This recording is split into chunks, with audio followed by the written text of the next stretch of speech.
Welcome back to Ask Allison. Here's today's question. I've gained a bigger following on social media lately, which is stressing me out. I feel overwhelmed by all the exposure. I'm starting to get negative comments, along with comments and messages from people requesting stuff from me. I don't plan to respond to most of them, but just seeing them takes a toll on me. I think a lot of people also expect therapists to serve and help freely, especially therapists who are women and women of color. I have a disclaimer highlight on my page, but would appreciate any other tips you have for dealing with social media stress as a therapist putting themselves out there. So first, I'd like to thank Therapy Notes for sponsoring Ask Allison. They're the #1 rated electronic health record system available today. With live telephone support 7 days a week, it's clear why Therapy Notes is rated 4.9 out of 5 stars on Trustpilot and has a 5-star rating on Google. Therapy Notes makes billing, scheduling, note-taking, and telehealth incredibly easy. And now for all you prescribers out there, Therapy Notes is proudly introducing ePrescribe. If you're coming from another EHR, Therapy Notes makes the transition incredibly easy, importing your demographic data free of charge, so you can get going right away. Find out what more than 100,000 other mental health professionals already know. Use promo code ABUNDANT at therapynotes.com for 2 free months. So, to answer this question, first, congrats on the positive parts of this. Your message is definitely landing for people, and it feels good to know that your effort is paying off in the form of followers. The negative side is something we don't always anticipate as we get more followers. As the recipient of plenty of negative compliments, I'll share some of the things that I have learned the hard way. Let's make the assumption that the negative comments are going to happen simply because we're on the internet and people on the internet can be jerks, and you're doing a great job of putting yourself out there. I'm guessing you know this, but I just want to say it in case you or someone else needs to hear it. The haters' comments are not your fault. It hurts to be misrepresented, misunderstood, and not given the benefit of the doubt. People who hate on people on the internet aren't happy people. They aren't people whose lives are fulfilling and purpose-driven and making a positive difference in the world. My hope is that you can see and feel that you do have a fulfilling life. It is a purpose-driven life, that you are making a positive difference. That won't take the hurt away, but it will remind you of who you are, not who some grouchy stranger thinks you are.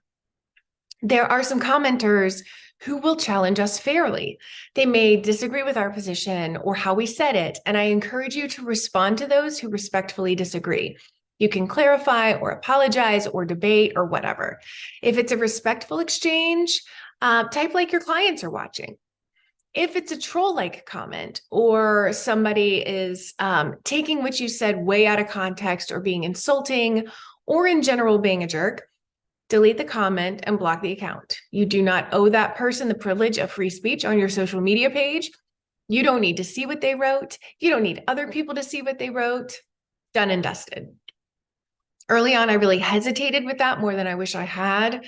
I felt like it made me look like unable to take criticism if I deleted it. And then I saw the same kinds of comments hanging out on other people's pages, and I was like, this adds zero value to anyone. So by all means, just get rid of the trolls and the haters. You can also set up an account where only followers can comment, and that can help limit the number of trolls and haters who weigh in. For those who are requesting things from you via DM, have a copy-paste response. For people who want to pick your brain, it can be as easy as, it sounds like an appointment may benefit you. If you're in whatever state you're licensed in, you can get in touch through my website. If you're not, I recommend reaching out to a qualified mental health professional. It might be other therapists who are reaching out, in which case you can have the same kind of response of like, it sounds like you might need some clinical consultation on this. Unfortunately, I'm not able to provide that right now. If they come back at you, either the people who are asking you to therapize them through DMs or the therapists who feel like you somehow owe it to them to teach them how to do their job, feel free to paste in a boundaried response like, you are not entitled to my time and energy because you follow my social media account. Continued demands will lead you to being blocked from the account. Done. It is just a really wild world where somebody feels entitled to your time, demands an opinion, or feels owed your response because they look at what you put on the internet. Don't feel like you have to give in to them or to that. You can also block your DM so no one can DM you. And that might be a good protective action for you. You can still build community in your comments if that's the goal. I hope that helps. Today's free worksheet is 4 ways to manage trolls and haters. I'll include that in the link for you.